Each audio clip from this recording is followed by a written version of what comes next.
Maraming salamat po, Mr. President. Mr. President, kamakailan lamang po ay mayroong isang tao na naging controversial dahil sa kanyang ginawang pagtestigo dito sa Blue Ribbon Committee. Ang pangalan niya po ay Orly Gutesa. Si Orly Gutesa po, kagaya po ng nalalaman na ng marami, kung hindi man lahat, he testified before the Blue Ribbon Committee and he was the only one who was able to connect the dots between Saldico and Martin Romualdez. He chose to present himself before the committee, took his oath, and he allowed himself to be interpellated by the members of the Blue Ribbon Committee. This representation thought that that was the thing to be done. Pagkatapos po noon, Mr. President, yung mga tao na ang paniwala nila ay hindi dapat pakinggan yung statement sapagkat obviously pinoproteksyonan nila yung mga pangalan na nabanggit doon, ay gumawa sila ng paraan para discredit yung mama, meaning Orly Gutesa. Nagsimula po sila na hanapan ng butas yung nagnotaryo doon sa dokumento.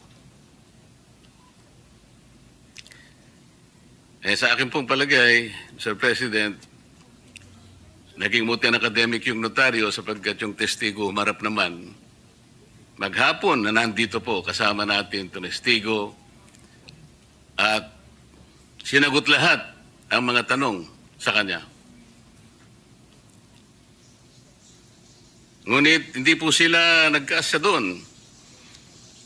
Talagang pinagsikapan nila sa pagitan ng pag-disown nung notary public ng kanyang alleged signature. Mr. President, gusto ko pong malaman ngayon, hindi po ba kalakaran na yung mga nagpapanotaryo, ibibigay lang po yung dokumentong gusto nilang ipanotaryo sa opisina ng kanilang pinuntahan at kung magkano man ang bayad na hihingin sa kanila, magbabayad po at kukunin na nila yung notaryo o yung dokumentong pinanotaryo. Hindi po ba ganun ang kalakaran, Mr. President?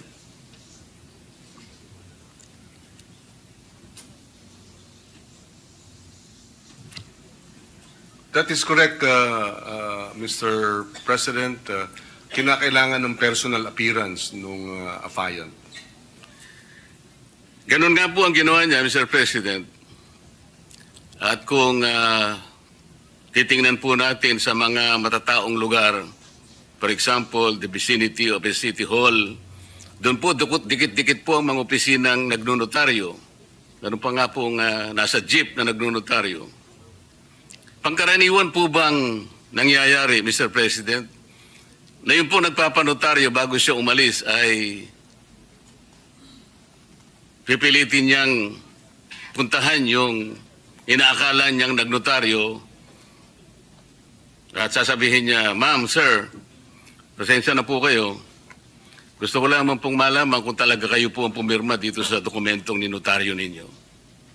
Nangyayari po ba yun? Sinisiguro po ba nung nagpanotaryo bago siya umalis na yung inaakala niyang nagnotaryo sa kanyang dokumento ay siya nga? At nire-require po ba niya na talagang patunayan ng nagnotaryo na pirma niya nga talaga yung nasa dokumento?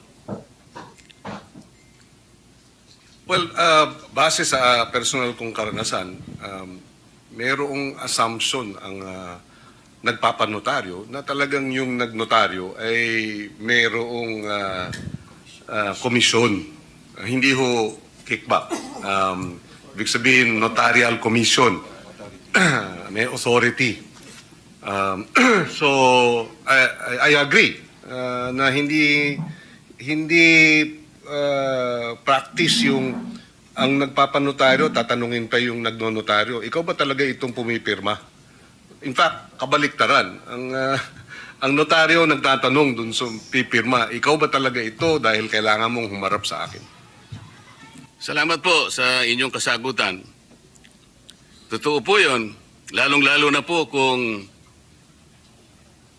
yung dokumentong sinasabi nila na pinalsipika ay meron naman pong notarial details. Ang ibig sabihin po, merong stampad na ginamit na kung saan po ay sinusulatan yung mga detalye ng notaryo at meron pa pong parte doon na kung saan ay ilalagay mo yung numero ng dokumento, yung pahina, pati po yung bilang ng Book of Registry. Yung pong dokumento ni Gutesa, Mr. President, pag sinalat mo po, meron po kasi akong kopya. Meron pong dry seal. Ang ibig po bang sabihin, Mr. President, si Gutesa, kinakailangan pa niyang maghanap o mag-imbento ng stampad para sa notarial details at saka yung lugar ng opisina na kung saan i-stamp mo doon? Manghihiram o magnanakaw kaya siya ng isang dry seal? Paano gagawin ng isang ordinaryong taong pumunta sa isang notarial office na hanapin lahat ito? Saan niya kukunin yung notarial number? Saan niya kukunin yung book number, yung page number? Ano po ang mapapala ng isang nagpapanotaryo kung pepekehin niya yung notaryo? Sir President,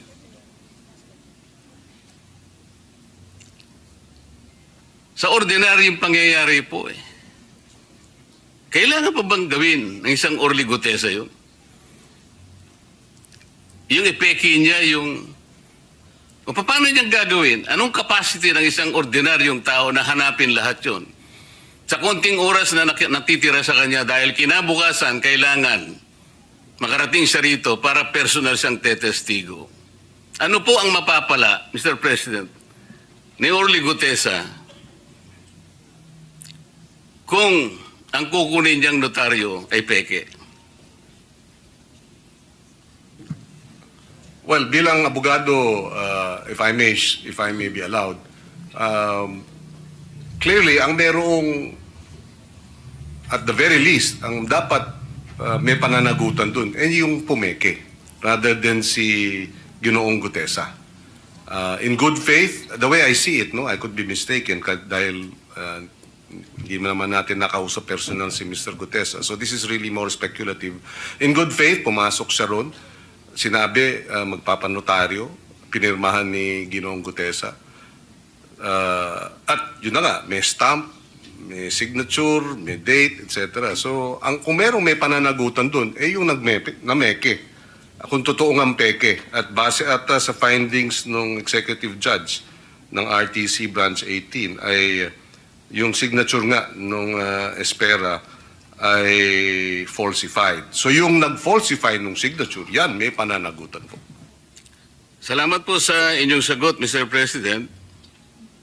Pangkaraniwan po kasi, sa haba at sa dami ng mga nagnunotaryo, hindi naman po talaga yung abogado o abogada ang pumipirma. Karaniwan po, meron silang staff, meron silang secretary, na sila lang ang pumipirma para sa kanilang principal. Palagay ko po ito, Mr. President, ay pangkaraniwan ang nangyayari. Ang biro nga po ngayon yung notarial services na nangyayari sa ating bansa already transitioned into a cottage industry. Tama po ba yung observation, Mr. President? In practice po, maaaring ang sabihin na nangyayari yan. Pero hindi pa rin sabihin na nating legal. In other words, yung pagde-delegate ng notarial services sa isang staff is against the law. At according to our court administrator, merong isinasagawang spot checking. Sino?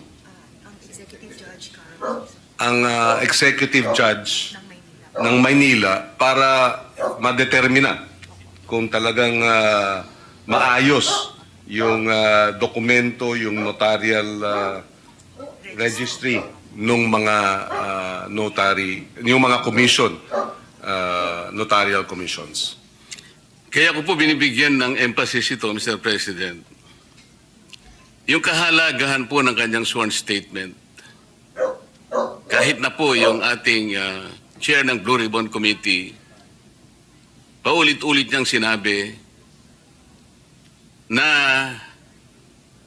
yung relevance nung testimony ni Gutesa na ginawa sa harap mismo ng committee ay nananatiling valid sapagkat pinanumpaan niya before the committee. Ngunit, ang nakakabagabag nga po, Mr. President, bakit pinipilit na ibaling sa isang bagay na hindi naman yun ang punto ng pinag-uusapan? Naging moot and academic na po, ngunit pilit na ibinabalik. At ang nangyari nga po, sa takot ng Gutesa siguro, na siya po ay kakasuhan ng perjury, kakasuhan ng falsification, wala naman po siyang kinalaman at wala siyang kapasidad para gawin yun. Unang-una, wala po siyang motibo. Ang totoo po niyan, ako lamang po ang nagsabi sa kanya, ipanotaryo mo yan, Mr. Gutesa, kasi hindi man kita kilala eh. Parang karagdagang assurance lang sa akin na yung kanyang statement ay talagang ginawa niya ng buong buo sa kanyang sarili.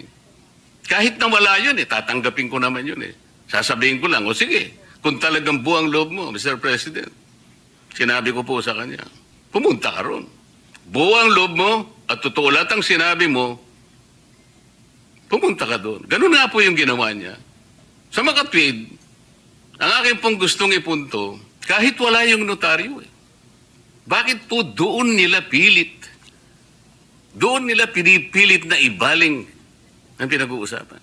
Para lamang po, para lang makaiwas, para ilihis, para linlangin ang maraming Pilipino. Ito po yung nakakalungkot dito. Si Gutesa po, nilagay niya sa panganib ang kanyang buhay at ang buhay ng kanyang pamilya. Gutesa has nothing to gain. Gutesa has everything to lose. Siguro po, sa kanyang puso inisip niya, inasahan niya, natutulungan siya ng Estado na proteksyonan man lang siya. Dahil sa kanyang ginawa, para matulungan ang Estado, i-prosecute kung sino talaga ang may kasalanan sa malaganap at kasuklam-suklam na iskandal na ginawa ng mga taong kasangkot dito. Pero wala po eh. Wala siyang nahita. Despite his courageous testimony before the Blue Ribbon Committee, he did not get even the courtesy that he deserves. Alam po ninyo, Mr. President, sa kagustuhan ko po na kahit papano, may saayos kung talagang sino ba yung nagnunotaryo na yun? Kung hindi man pirma ng notaryo publiko, meron at meron siyang kinakasangkapan para pumirma sa kanya. Sumulat po ako sa ating court administrator na sana po ang representasyong ito ay makahingi man lang ng mga samples ng mga dokumento ng mga notaryong dokumento ng abogada na ating pinag-uusapan. Ginrant po yung aking letter request ng court administrator. Nahingi po kasi ako ng sample, kahit na 3 samples lang po sa bawat buwan, mula Enero hanggang Agosto ng 2025. Ang masakit lamang po na nangyari, Mr. President, at gusto ko po bigyan ninyo ng opinion, kung pwede, kung tama ang ginawa ng executive judge. Ang sabi po niya, siya ang magdidesisyon kung ano ang sample na ibibigay sa aking opisina. Do you think, Mr. President, the executive judge committed grave abuse of discretion?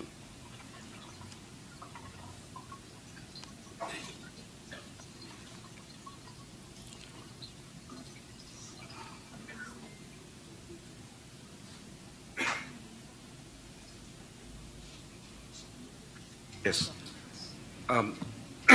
According to the court administrator, the executive judge submitted 3 samples, Sample documents. and that and therefore they deem it as a compliance. Now, if additional documents may be requested, then the court administrator is willing to likewise allow such access to these Subject to the documents. rule on data privacy. Yes, subject to the rule on data privacy. Mr. President, ang tinatanong ko po, siya po ba ang magdidesisyon kung kung aling kopya ang ibibigay sa amin? Kasi po yun ang kanyang desisyon eh. Pinapunta ko po yung aking mga staff doon. 3 sila sapagkat alam ko marami pong dokumento ang nandoon sa kanyang mga notarial books. Mga 8 buwan po ang ating hinihingi. So 3, marami po yun. Ang sabi po ng clerk of court, ng RTC, sinabi raw po ng judge na, I will decide which copy is to be submitted to the office of the Senator. Tama po ba yun? Wala po bang kalayaan ang mga staff ko na sila na po ang pumili? Ang balak ko lamang naman po doon na, Mr. President, establish namin sapagkat alam namin merong kamuka. Sa kalipunan po ng mga dokumentong ni notaryo, makakita lang kami 3 hanggang 10 na kamuka nung pirma na ibinigay kay Gutesa, na-establish namin talaga, hindi si Gutesa ang nameke. Talagang merong pumipirma para sa kanya. That is the only objective, but we were denied. We were denied of that purpose, Mr. President. Doon po ba sa sulat ng Office Administrator, Court Administrator, sinabi po ba niya na ang mamimili po ng sample na ibibigay sa amin ay yung mismong judge? Nakalagay po ba? Nandito po kasi sa akin yung kopya ng sulat ng Office of the Court Administrator granting our letter request. Yeah, according to the court administrator, the executive judge has custody over notarial documents. Yes, through the OCC. Office of the Clerk. Yes, the Office of the Clerk of Court. And therefore, having custody of these notarial documents, they therefore have the authority and discretion to decide which of these notarial documents, if 3 were requested, then they have authority to decide which of the 3. Now, if 20 were requested, or all documents were requested, then there would be no discretion, and this could be made available, subject to the law on data privacy. Mr. President, ang inihingi lang po namin ay yung kalayaang makita namin ang mga dokumento. Para sa ganun po makumpara namin, makita namin mula doon sa mga notarial books niya at sa mga dokumentong ni notaryo kung wala ngang isa man lang doon nakamuka o kagaya nung pumirma o pirma doon sa dokumentong dala-dala ni Gutesa. Yun lang po yung objective eh.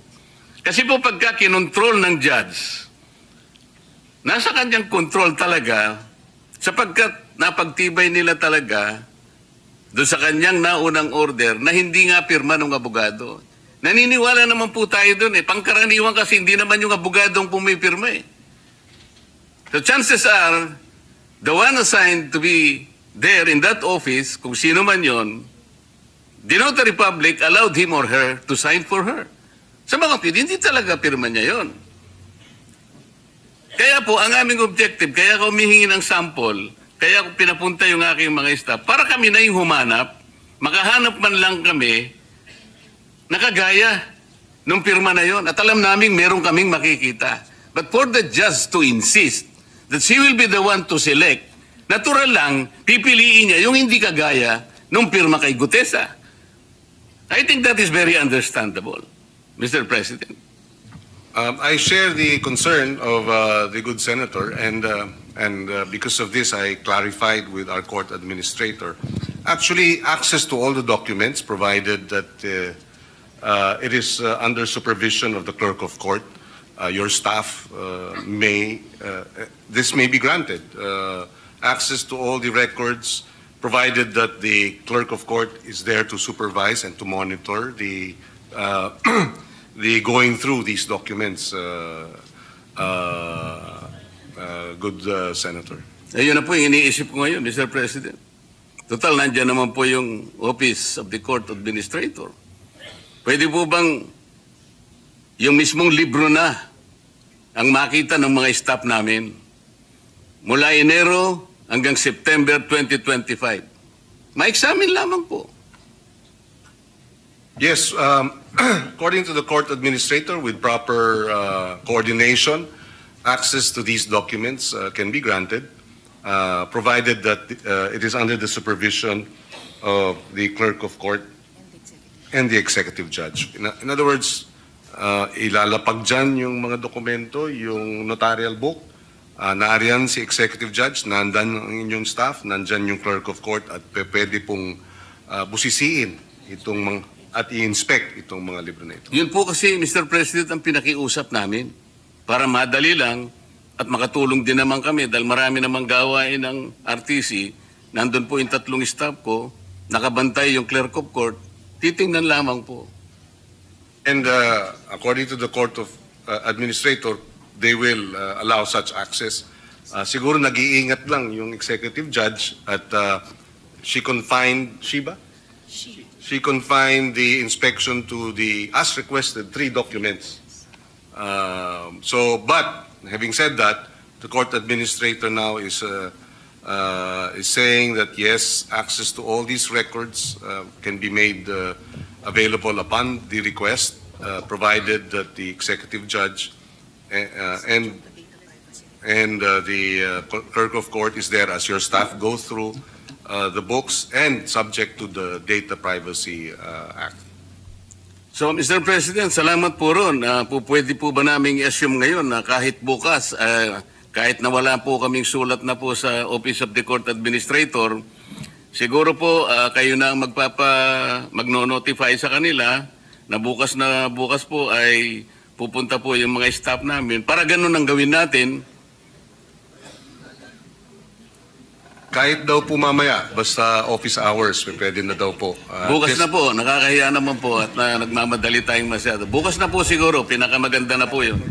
Just so that there is coordination with the court. Opo, sana wag naman nilang itago sapagkat baka pag tinago po nila, magkakaroon po tayo ng malaking problema. Ang ina-assure po tayo ng court administrator na hindi naman daw po dahil naroon lang daw po yun. Salamat po, Mr. President. Maraming salamat. Ito po yung excerpt kasi ng resolution po ng executive judge. Kaya nakakapagbigay po ng iba yung pagdududa sa representasyong ito. Ang pinag-uusapan lang po ron. Ang core issue lamang po whether or not pirma niya yun o hindi.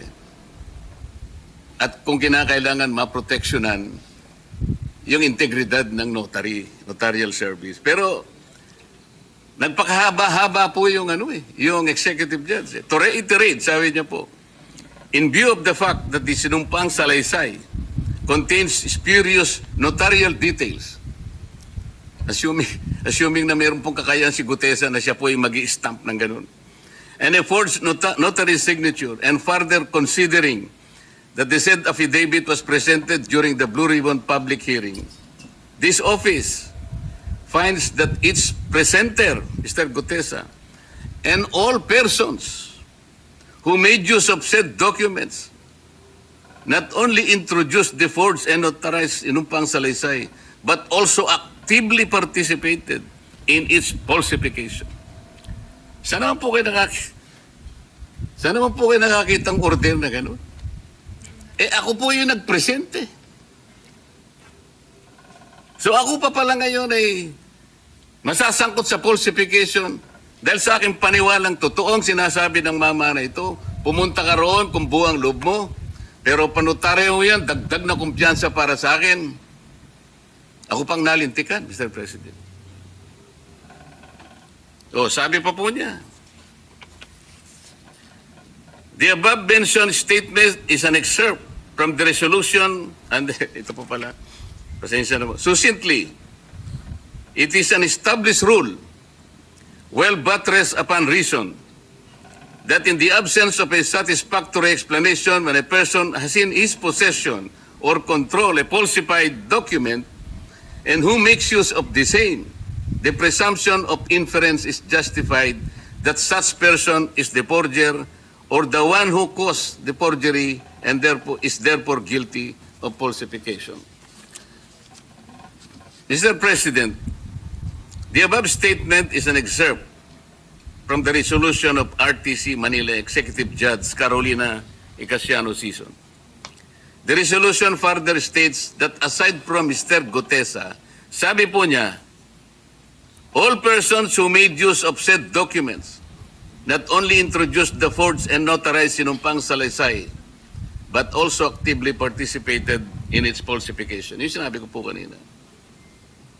Did the judge abuse her discretion?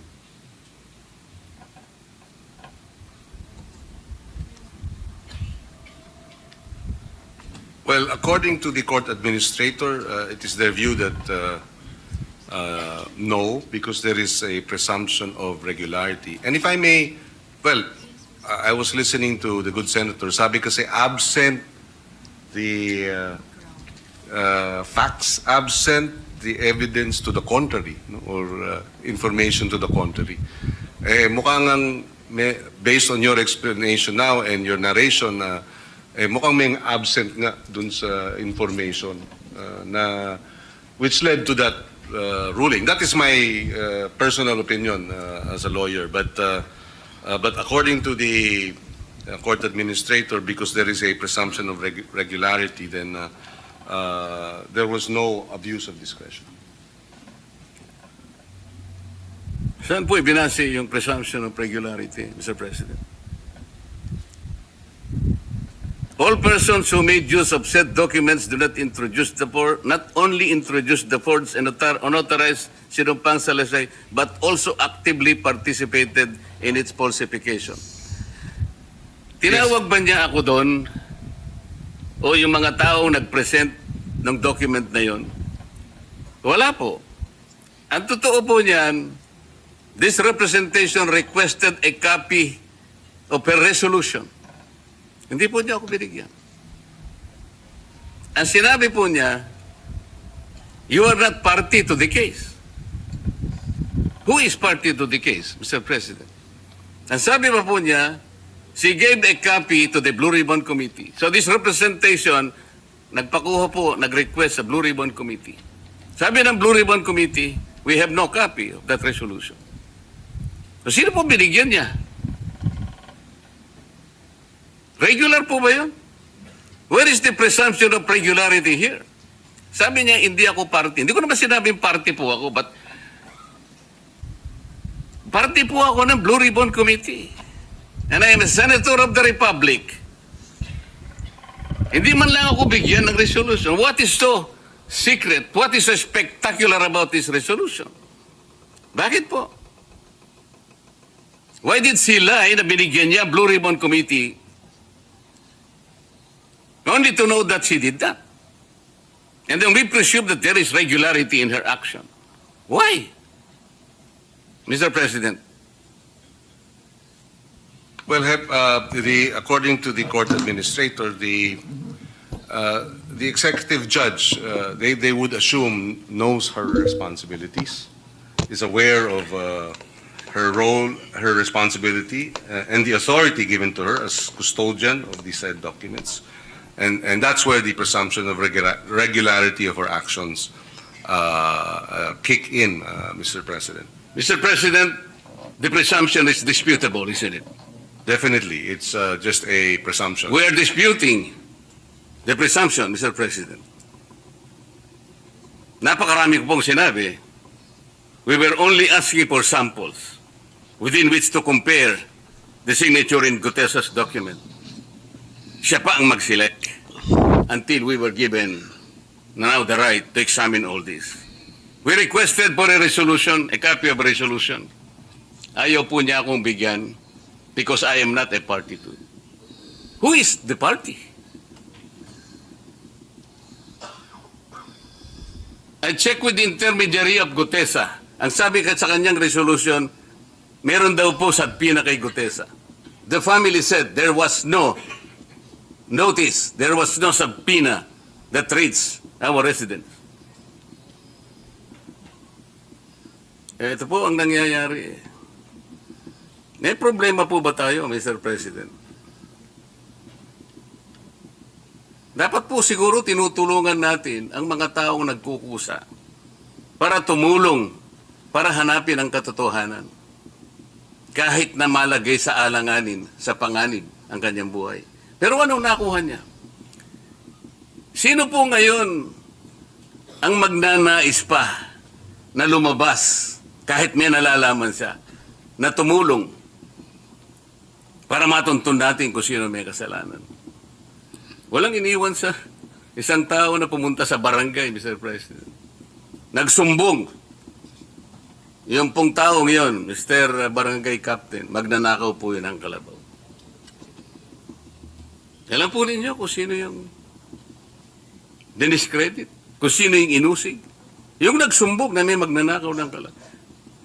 Yung magnanakaw ng kalabaw, hindi man lang.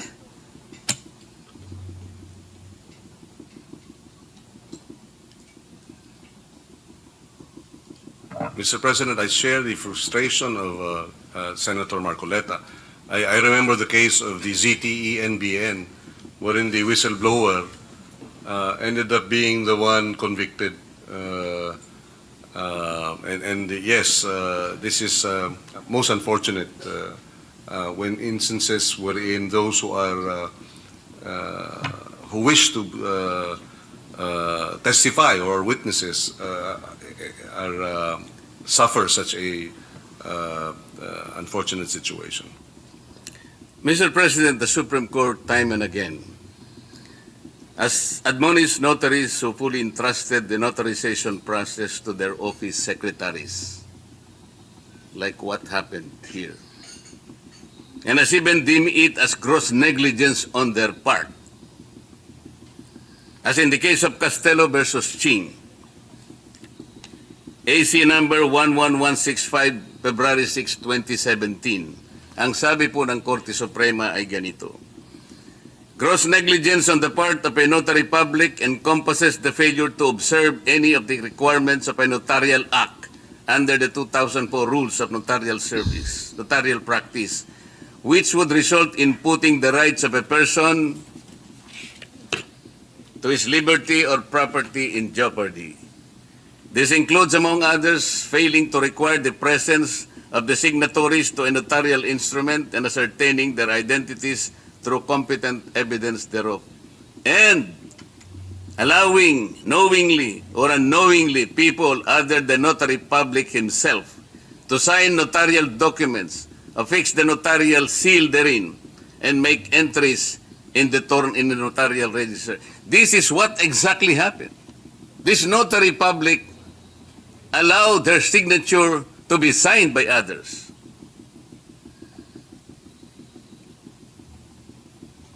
To use their notarial seal by others and make entries in the notarial register. Hindi siya mismo. Isipin po niyo yung lugar niya. Pinakunan namin ng litrato. Ano po yung nakapaskel doon sa isang maliit na opisina na yun? Tabi ng kalsada. Dikit-dikit ang mga notarial offices. Alam po ba niyo yung nakalagay na sign? Affidavit. Notarial affidavit. 24/7. So, hindi na natutulog yung abogada ron kung siya nga yung nandun. Ilan na pong mga notaryo publiko ang na-admonish o kaya nasuspindi o kaya nasira, inalis sa notarial practice, Mr. President. Kasi po ang kanilang mga sekretarya na lang o mga staff ang talagang... Yun naman po ang nangyayari, kalakaran na po yun eh. I think even the Supreme Court can take judicial notice of this particular industry.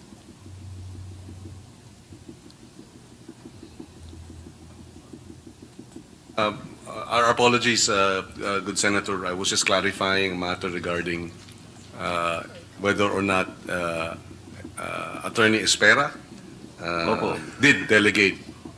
Of course, that is a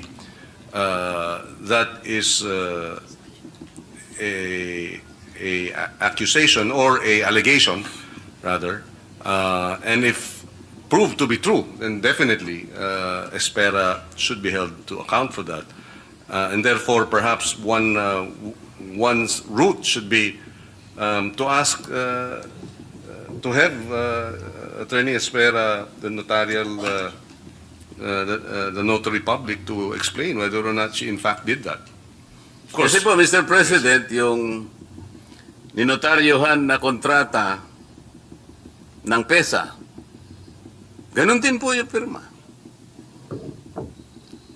Si Attorney...